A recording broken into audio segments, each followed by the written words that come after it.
Waalaikumsalam warahmatullahi wabarakatuh. Sebelumnya saya akan berpantun sedikit. Mas Naro ditangkap polisi. Polisinya diskusi. Izinkan kami mulai presentasi. Semoga kalian bisa mengapresiasi kami.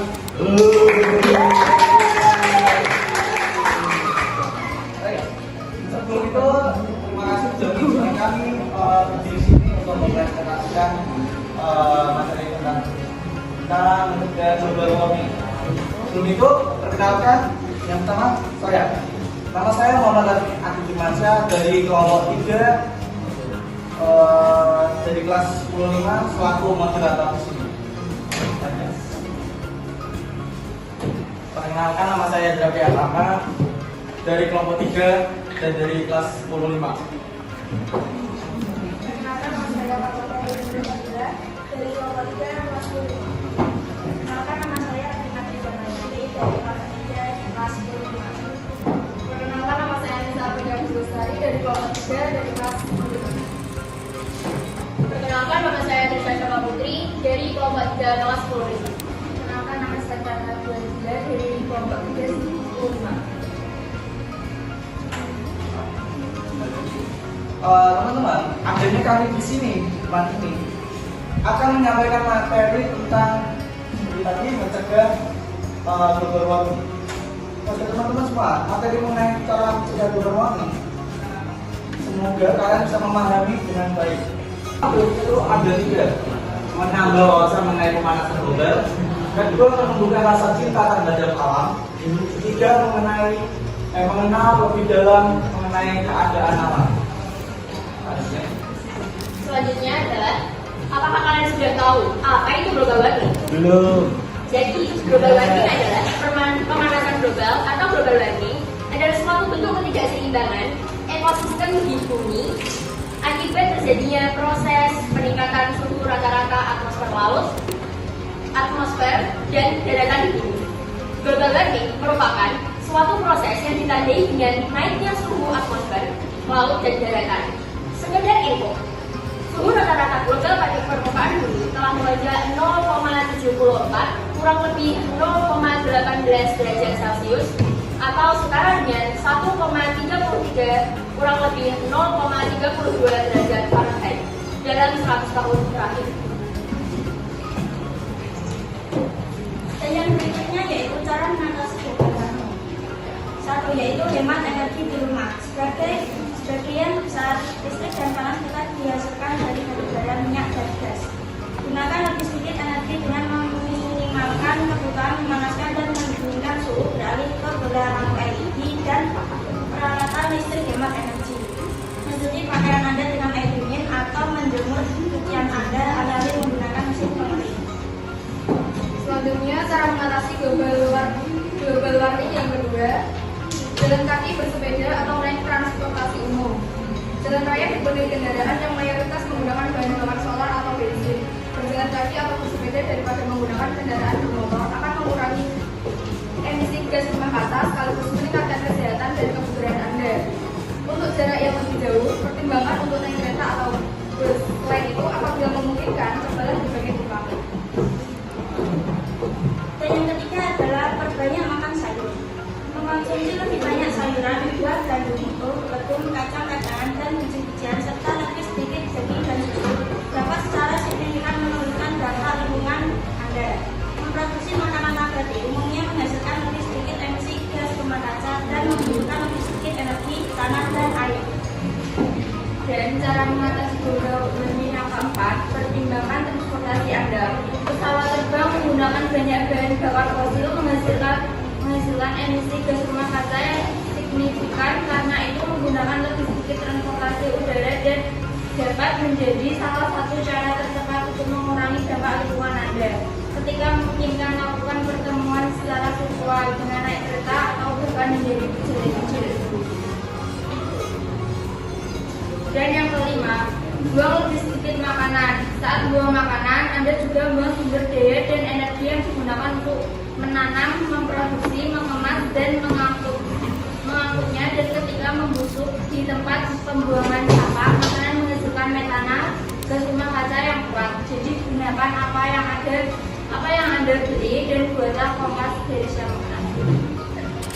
Lalu cara mengatasi global warming yang keenam yaitu mengurangi, gunakan kembali, perbaiki dan daur ulang. Peralatan elektronik, pakaian dan barang-barang lain yang kita beli menyebabkan emisi karbon di setiap titik produksinya. Mulai dari ekstraksi bahan mentah hingga pembuatan dan pengangkutan barang ke pasar. Untuk melindungi iklim kita, beli lebih sedikit barang, belanja barang bekas, perbaiki apa yang bisa dan daur ulang. Beralih ke kendaraan listrik. Jika Anda berencana membeli mobil, pertimbangkan untuk membeli mobil listrik yang saat ini makin variatif dan makin murah di pasaran. Walaupun masih menggunakan listrik yang dihasilkan dari bahan bakar fosil, mobil listrik membantu mengurangi polusi udara dan menghasilkan jauh lebih sedikit emisi gas rumah kaca daripada kendaraan berbahan bakar bensin atau solar. Baik teman-teman, selanjutnya kita akan melihat video animasi tentang tips cara mencegah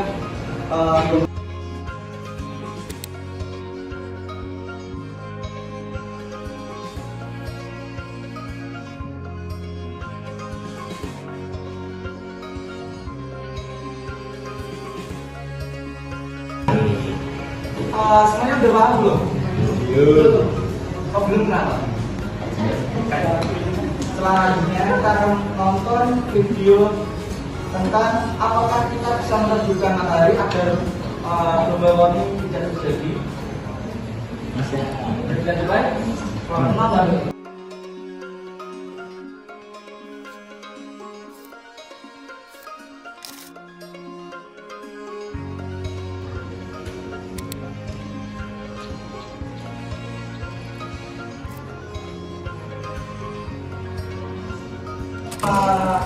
Perhatikan materi yang disampaikan tadi dalam video. Kami sudah saatnya menyampaikan kesimpulan dari presentasi kami. Kesimpulannya adalah bisa dilihat di depan. Setelah melihat bagaimana cara mencegah global warming, kita bisa tahu bagaimana bahayanya global warming untuk beberapa tahun ke depan. Hal seperti itu, meski tidak dapat dihentikan, marilah kita sedikit mengurangi kebiasaan buruk yang menyebabkan global warming. Dari presentasi kami, silakan bertanya untuk bersama kelompok. Mau bertanya, andai kata simulasi peredupan matahari itu benar-benar dilakukan, dan seperti yang disampaikan pada salah satu video di atas, video tersebut, itu akan membuat penurunan suhu di bumi sekitar minus 18 derajat Celcius. Lalu mengapa di negara-negara lintang atas seperti Rusia dapat mengalami penurunan suhu sekitar minus 70 derajat Celcius?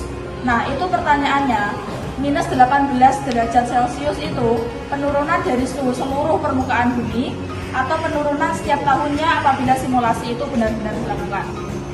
Ya, baik, perkenalkan, nama saya Naila Siratusita dari absen 25, izin bertanya. Untuk pertanyaan kedua, tadi di video dikatakan jika simulasi peredupan matahari benar-benar dilakukan juga dapat menyebabkan kekeringan. Nah, itu yang dimaksud apakah negara lintang bawah mengalami kekeringan dan negara-negara lintang atas mengalami peningkatan suhu? Sekian dari saya.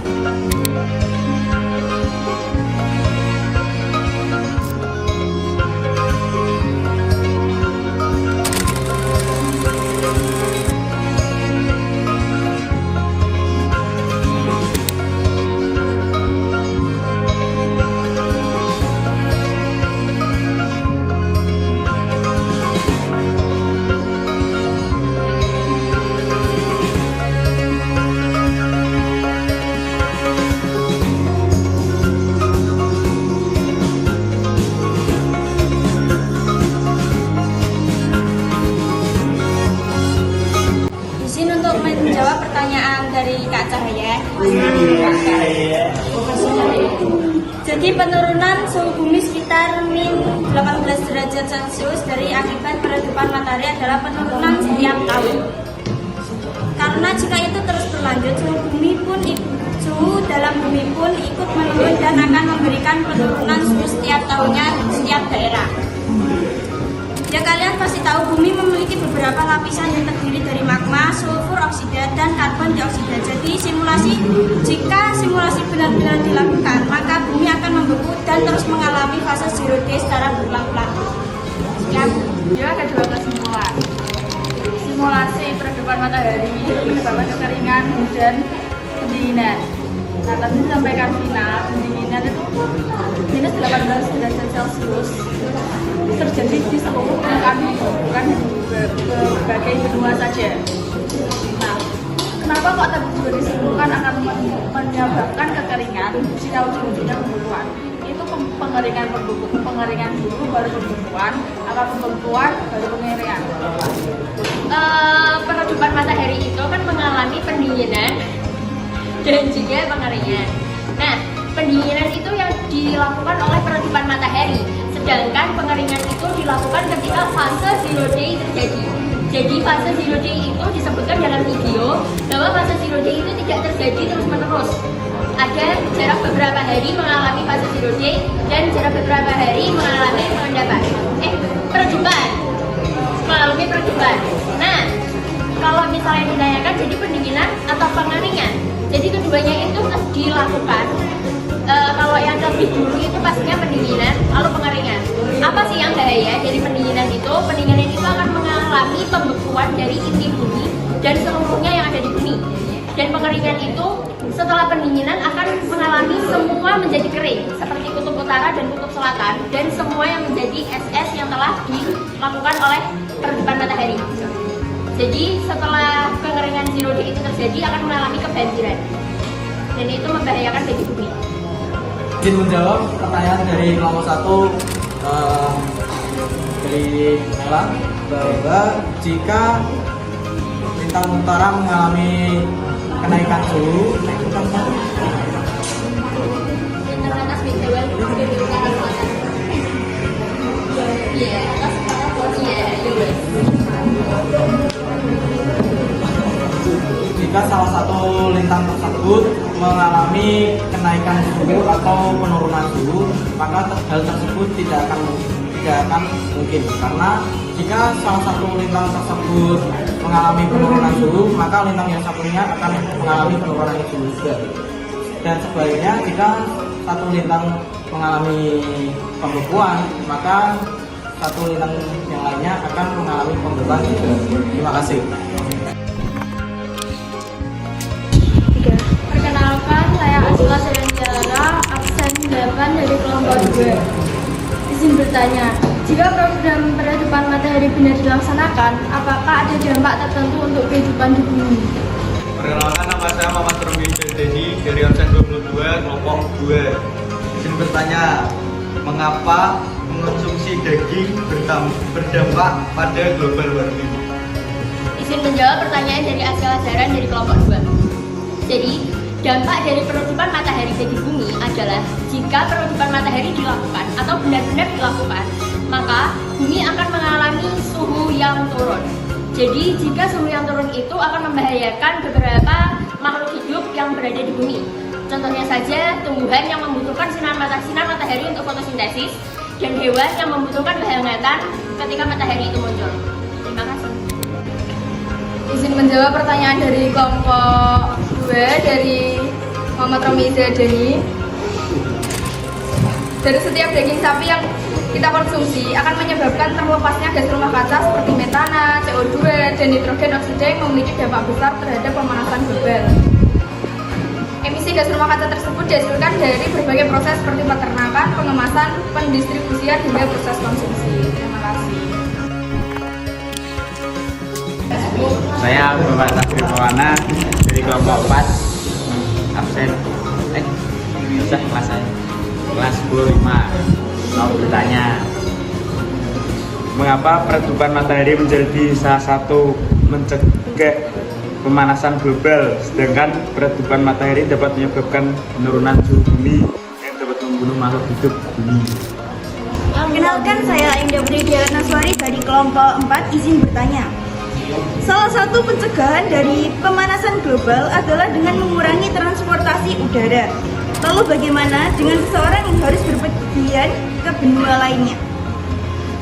Jadi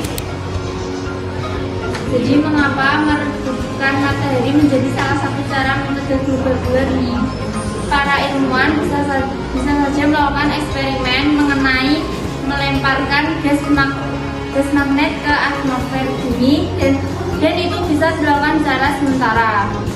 Agar sedikit mengurangi pemanasan global yang terjadi di bumi, lalu para ilmuwan setelahnya akan melepaskan magnet-magnet yang telah dilemparkan ke atas.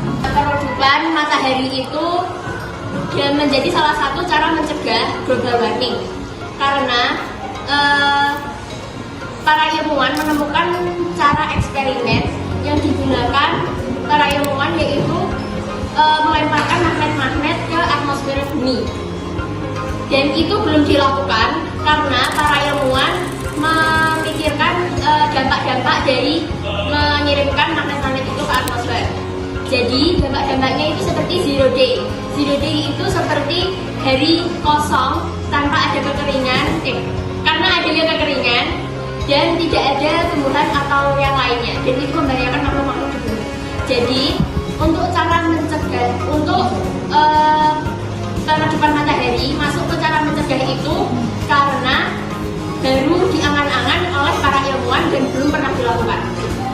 Dan tanpa kalian sadari juga, matahari itu melakukan peredupan secara sendirinya tanpa harus diredupkan oleh manusia. Terima kasih. Jadi izin untuk menjawab pertanyaan dari Mbak Ayunda. Salah satu pencegahan dari pemanasan global adalah dengan mengurangi transportasi udara. Lalu bagaimana dengan seseorang yang harus berpergian ke benua lainnya? Jadi kita bisa berpergian ke benua lainnya dengan menggunakan transportasi lain, misalkan menggunakan kereta api. Kereta api menggunakan bahan bakar biosolar B30 yaitu BBM dengan 30% dari sumber nabati minyak sawit. Lalu kita bisa menggunakan kapal. Bahan bakar kapal adalah MPO yaitu marine oil. Campuran minyak berat dan residu minyak mentah ini hemat biaya hingga 40% dibanding dengan diesel dan solar. Jadi ya menggunakan transportasi ini bisa cepat juga dibandingkan menggunakan transportasi darat.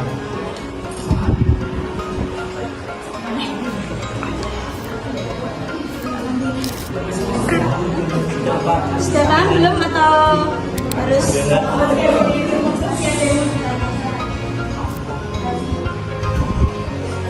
Memang benar jarak tempuh kapal lebih cepat daripada atau pesawat. Zaman sekarang itu kita sudah modern, kita bisa melakukan pertemuan tanpa harus melakukan perjalanan jauh, yaitu dengan cara virtual atau daring. Jadi itu bisa mengurangi global warming. Dan untuk biasanya kalau bisnis kan ada dokumen yang perlu ditandatangani, ya itu bisa dikirim lewat online atau email. Lalu ditandatangani secara online lewat seperti internet seperti itu atau server-server lain yang dikirim kembali. Kalau memang perusahaan tersebut membutuhkan dalam bukti kertas kan bisa di-print setelah ditandatangani. Jadi intinya adalah kalau misal kita ada urusan ke benua lain dengan urusan bisnis ya misalnya, nah kita bisa melakukan secara daring karena zaman sekarang kan sudah modern. Tidak perlu bertemu langsung, dan tanpa bertemu langsung itu kita bisa mengurangi penggunaan transportasi umum dan mengurangi efek global warming. Ada yang mau disampaikan tadi? Sekian dari presentasi kami. Terima kasih sudah bertanya dan maafkan atas kesalahan-kesalahan yang tadi telah terjadi. Terima kasih juga untuk Evelyn karena sudah membantu presentasi kami. Kami akhiri. Wassalamualaikum warahmatullahi wabarakatuh.